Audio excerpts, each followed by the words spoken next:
এর মধ্যে একটা ইসলামী দল আমরা জানি যে এরা যুগ যুগ ধরে এরা আওয়ামী লীগ পন্থী, এরা পার্শ্ববর্তী দেশের পন্থী, তারাই সবচেয়ে সত্যি। এরাই ইউটিউবে বিভিন্ন ঘটনা এবং প্রোপাগান্ডা চালাচ্ছে, এরা বিভিন্ন কন্টেন্ট ক্রিয়েট করছে এবং ক্রিয়েট করে তারা ছাড়াচ্ছে। এবং কারা করছেন, কারা ফেসবুকে দিচ্ছেন, তাদের পরিচয় তো আমরা জানি। তারা কোন ইসলামী সংগঠনের ধারক বাহক। বন্ধুরা আমার, এই অপপ্রচার তো শুরু থেকেই।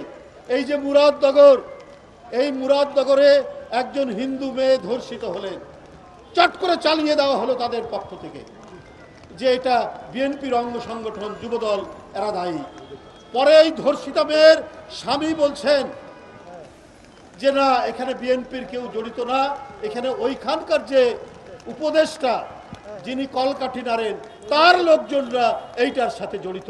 তিনি প্রকাশ্য বিবৃতি দিয়েছেন, এইবারই প্রমাণ। আমি সাংবাদিক ভাইরা দাঁড়িয়ে আছেন, এটা তো তার স্বামীর বিবৃতি।